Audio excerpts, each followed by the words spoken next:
안녕하세요. 조선과 세계를 연결하는 주간 조선타임즈입니다. 2주의 조선타임즈. 북, 러시아 파병 소문 막으려 안간힘, 유포자의 반역죄 처벌 위협. 김정일 생일 경축 공연 무대의 간부들까지 동원. 주민들은 냉소. 당 간부 강연에서 한미는 불변의 주적, 적개심 고치 지속. UN 인권기구 북한군 포로, 북한으로 송환하지 말아야. 한미일 등 11개국 참여, 대북 제재 감시팀 공식 활동 시작. 조선 뉴스 첫 번째입니다. 북, 러시아 파병 소문 막으려 안간힘, 유포자의 반역죄 처벌 위협.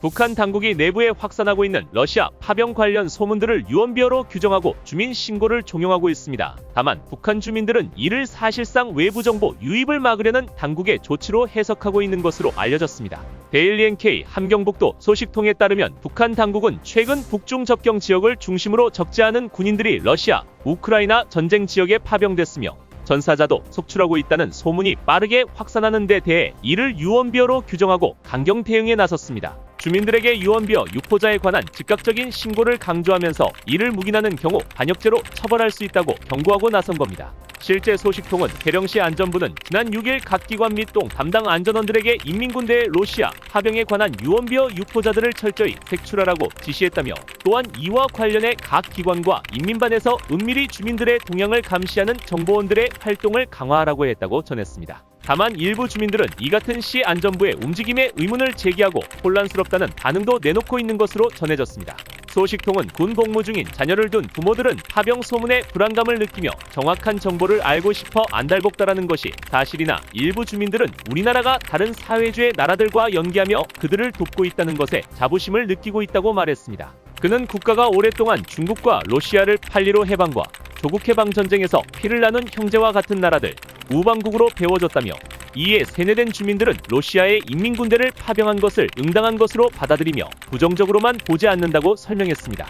이 때문에 북한 주민들은 당국이 북한군 파병 소문을 유언비어로 규정하고 심지어 반역죄까지 운운하고 있는 데 대해 혼란스러워하고 있다는 게 소식통의 이야기입니다. 소식통은 웬남 전쟁 때도 우리 군이 참전했고 기록영화를 통해 미 제국주의와 맞서 싸워 승리한 자랑스러운 전투라고 선전했지 않았나면서, 그런데 지금은 러시아에 파병된 것에 대해 언급조차 못하게 하니 그것이 오히려 사람들의 의문을 키우고 있는 것이라고 했습니다.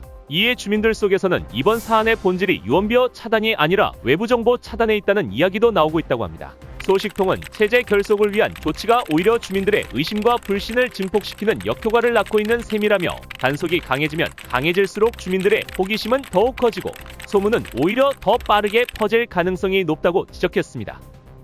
두 번째 뉴스입니다. 김정일 생일 경축 공연 무대의 간부들까지 동원, 주민들은 냉소.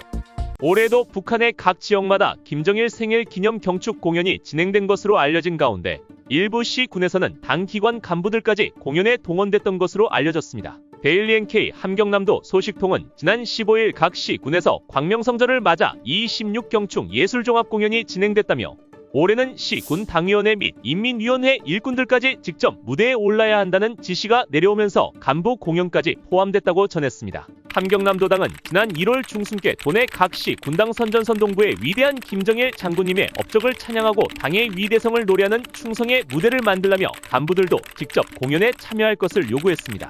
본래 기관 기업소의 예술소 조원들이 공연을 주도했지만 올해는 도당의 지시에 따라 시 군당 및 인민위원회 간부들도 공연을 해야 하는 이례적인 상황이 연출됐다는 겁니다. 이를 위해 각 시 군의 당 및 행정기관 일꾼들은 낮에는 업무를 하고 저녁에는 공연 연습을 하며 밤을 새우기도 했다고 합니다. 소식통에 따르면 시 군당 선전선동부는 지난달 말부터 이달 초까지 두 차례의 시연회를 거쳐 각 단위에서 준비한 공연을 실제 무대에 올릴 것인지 여부를 확정했습니다. 이 때문에 경쟁이 치열하게 벌어졌는데, 특히 당 기관과 행정기관 간 경쟁이 과열되면서 한 지역에서 외부 공연 전문가를 여러 명 초청하기도 했던 것으로 전해졌습니다.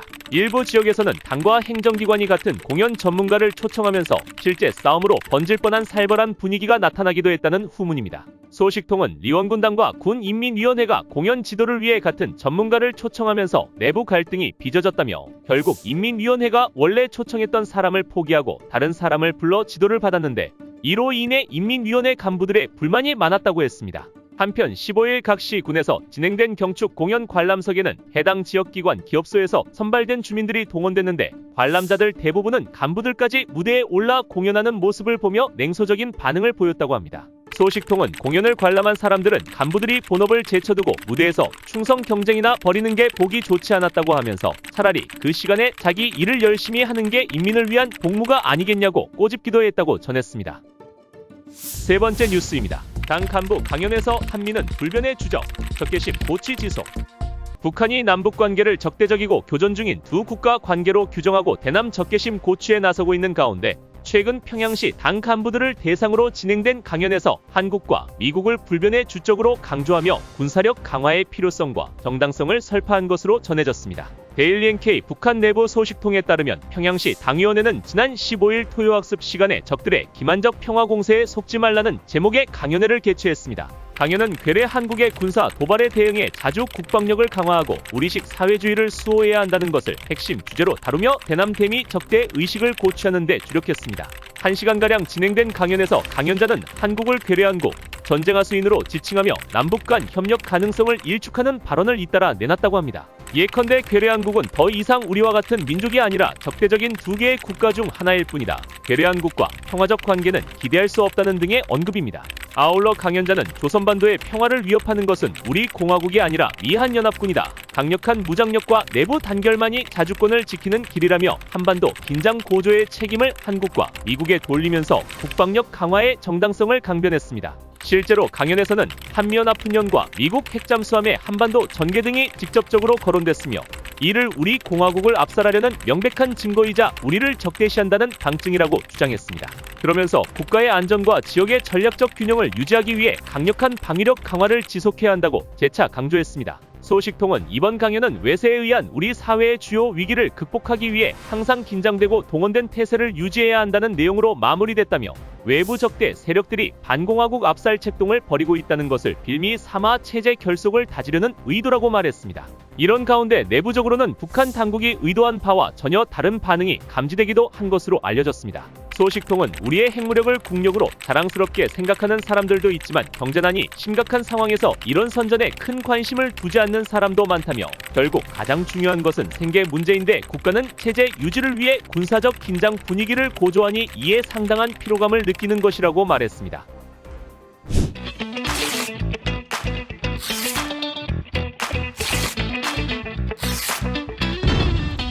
세계 뉴스 첫 번째입니다. UN 인권기구 북한군 포로 북한으로 송환하지 말아야. UN 인권기구가 우크라이나군에 붙잡힌 북한군 포로를 본인 의사에 반해 북한으로 돌려보내서는 안 된다는 입장을 밝혔습니다. UN 인권최고대표 사무소 리즈 토르셀 대변인은 20일 미국 위소리 방송에 국제인도주의법은 전쟁 포로들이 늘 인도적으로 대우받고 모든 상황에서 그들의 명예가 존중될 것을 요구한다며 이같이 말했습니다. 이어 우크라이나 당국의 농-르플르망 원칙에 따른 그들의 의무를 충실히 이행해야 한다고 촉구했습니다. 농-르플르망 원칙은 국제난민협약과 고문방지협약이 규정한 국제법상 원칙으로 비인도적 박해를 받을 위험이 있는 나라로 개인을 강제로 돌려보내서는 안 된다는 내용을 담고 있습니다. 엘리자베스 살몬 UN 북한인권특별보고관도 VOA에 주된 우려는 이들 전쟁 포로의 안전이라며 북한군 포로의 한국 귀순 의사에 긍정적으로 대응해야 한다고 말했습니다. 살몬 보고관은 전쟁 포로들이 고문당할 것이라는 믿을 만한 합리적인 근거가 있다면 구금 국가는 전쟁 포로들에게 안전을 제공할 수 있는 제3국을 찾아야 한다고 했습니다. 앞서 우크라이나에 생포된 북한군 포로 한 명은 국내 언론과의 인터뷰에서 난민 신청을 해 대한민국에 갈 생각이라며 귀순 의지를 밝혔습니다. 이에 대해 한국의 외교부는 북한군은 헌법상 우리 국민이며 포로 송환 관련 개인의 자유의사 존중이 국제법과 관행에 부합할 뿐만 아니라 본인의 의사에 반하여 박해받을 위협이 있는 곳으로 송환되어서는 안 된다고 했습니다. 외교부는 따라서 정부로서는 동인들이 한국행 요청 시 전원 수용한다는 기본 원칙 및 관련 법령에 따라 필요한 보호와 지원을 제공해 나갈 것이라고 덧붙였습니다. 아울러 이러한 우리 정부의 입장을 우크라이나 측에도 이미 전달하였으며 계속 필요한 협의를 해 나갈 것이라고 밝혔습니다. 두 번째 뉴스입니다. 한미일 등 11개국 참여 대북제재 감시팀 공식 활동 시작. 한국 등 11개국 정부 관계자가 참여한 가운데 미국 워싱턴에서 제1차 다국적 제재 모니터링팀 운영위원회가 19일 개최됐습니다. MSMT는 지난해 4월 러시아의 거부권 행사로 해체된 UN 안전보장이사회 북한제재위원회 전문가 패널을 대체하기 위해 출범한 협의체로 지난해 10월 설립됐습니다. 운영위는 북한의 제재 위반이나 회피 시도 등에 대해 조사해 보고서를 발간하고 이를 통해 UN 안보리 대북 제재 결의의 충실한 이행을 지원하기 위한 목적으로 운영됩니다. 외교부에 따르면 첫 운영위원회의에는 한국과 미국, 일본을 비롯해 호주, 캐나다, 프랑스, 독일, 이탈리아, 네덜란드, 뉴질랜드, 영국 등 11개국이 참여했습니다. 참여국들은 회의 이후 공동언론 발표문을 통해 MSMT 참여국들은 국제평화와 안보를 굳건히 유지하고 국제 비확산 체제를 수호하며 북한의 대량 살상무기 및 탄도미사일 프로그램으로부터 오는 위협에 대처해 나가는 데 있어 확고한 의지로 연대하고 있다고 밝혔습니다. 이어 우리는 대화의 길이 열려 있음을 재확인하며 모든 국가가 북한으로부터의 지속적인 위협과 북한의 안보리 대북 제재 결의 위반을 용이하게 하는 자들에 맞서 국제평화와 안보를 유지하기 위한 국제적 노력에 동참할 것을 촉구한다고 덧붙였습니다. MSMT의 첫 보고서는 한국 정부 주도로 오는 3월에서 4월에 발간될 전망입니다. 한국은 MSMT 설립을 최초 제안함으로써 초기 운영과 보고서 작성을 주도하고 있습니다. 지금까지 한 주간의 세계와 조선의 소식을 전해드리는 주간 조선타임즈였습니다. 다음 주에도 알찬 소식으로 찾아뵙겠습니다. 감사합니다.